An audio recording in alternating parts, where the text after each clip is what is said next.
नमस्कार। Political page पर आप सभी लोगों का स्वागत है। विपक्षी गठबंधन आईएनडीए में दरारें और अधिक चौड़ी हो गई है। जिस प्रकार से देखा गया, संसद के शीतकालीन सत्र में कांग्रेस के अंडानी मुद्दे पर तृणमूल कांग्रेस और समाजवादी पार्टी ने समर्थन नहीं जताया, कांग्रेस का साथ नहीं दिया।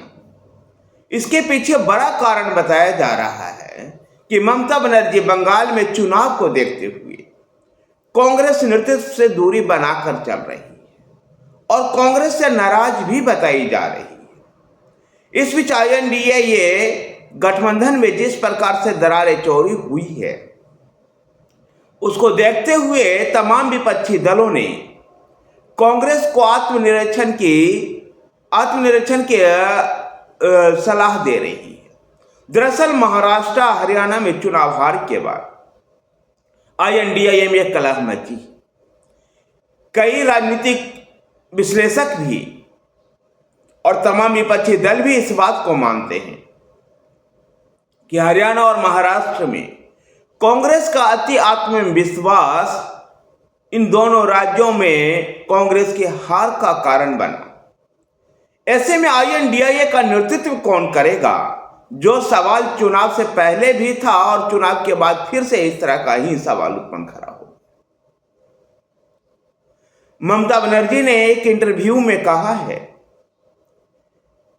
कि वो बंगाल में रहकर के भी, बंगाल के सत्ता संभालते हुए भी आईएनडीए का नेतृत्व कर सकती है। दरअसल ममता बनर्जी का दिया गया ये बयान को भारतीय जनता पार्टी ने कांग्रेस पर तंज माना और इसको लेकर के भारतीय जनता पार्टी ने भी चुटकी ली।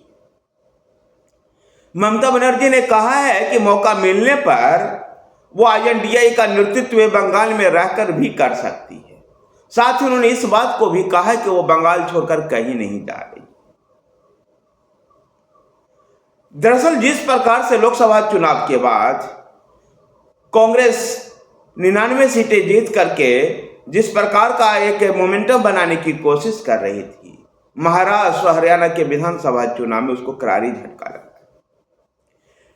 वहीं पर ममता बनर्जी बंगाल में एक बड़े राजनीतिक सक्सेस और अपने राजनीतिक हैसियत को और अधिक बढ़ाते जा रहे। ऐसे में आईएनडीए का नेतृत्व कौन करे, इसको लेकर के वो लगातार सवाल उठा रहे।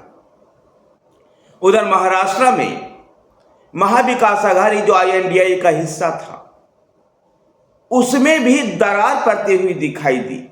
दरार क्या, उसमें बल्कि फूट ही पड़ गई है, क्योंकि समाजवादी पार्टी ने अपने आप को महाविकास आघाड़ी से अलग कर लिया।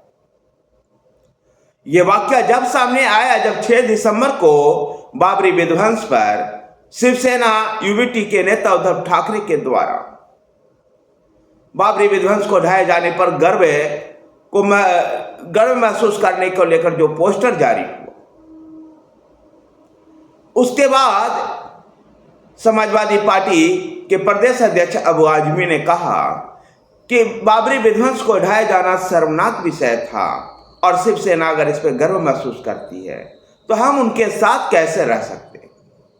दरअसल विधानसभा चुनाव में महाविकास आघाड़ी का महाराष्ट्र में बहुत ही बुरा हाल हुआ था और उसके बाद ये फूट पड़नी ही थी और शिवसेना यूबीटी के नेता उद्धव ठाकरे ने कहा था कि पार्टी अब हिंदुत्व की ओर लौटेगी और उन्होंने पहले ही अपनी पार्टी के कार्यकर्ताओं को हिंदुत्व की ओर लौटने का जो आदेश दिया था, उसी के मद्देनजर बाबरी विध्वंस वाले दिन 6 दिसंबर के दिन पोस्टर भी जारी किए,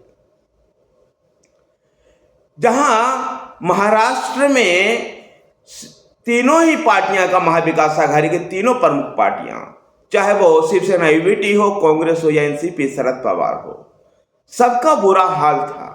ऐसे में अब वहां पर विपक्षी एकता में फूट निश्चित रूप से सत्तारूढ़ महायुति को संजीवनी दे सकती है। राष्ट्रीय स्तर पर भी जिस प्रकार से आईएनडीए में फूट सामने आई है, वो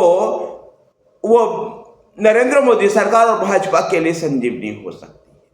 यद्यपि भाजपा पहले इस बात को स्वीकार करती थी कि इंडिया ये कोई एक सैद्धांतिक गठबंधन नहीं है और ऐसे गठबंधनों का यही परिलक्षण होता है। और न केवल भारतीय जनता पार्टी बल्कि तमाम भारत के राजनीतिक विश्लेषक इस बात को मानते थे कि इंडिया में कोई हितों का टकराव बहुत ज्यादा है। ऐसे में जब उनके राज्य में चुनाव होंगे तो आपस में लड़ेंगे और वही लड़ाई केंद्रीय स्तर पर उनको एक नहीं होने देगी। धन्यवाद साथियों, वीडियो को लाइक कीजिए, शेयर कीजिए। हमारे चैनल पर बने रहने के लिए हमारे चैनल पॉलिटिकल पिच को सब्सक्राइब कीजिए। धन्यवाद।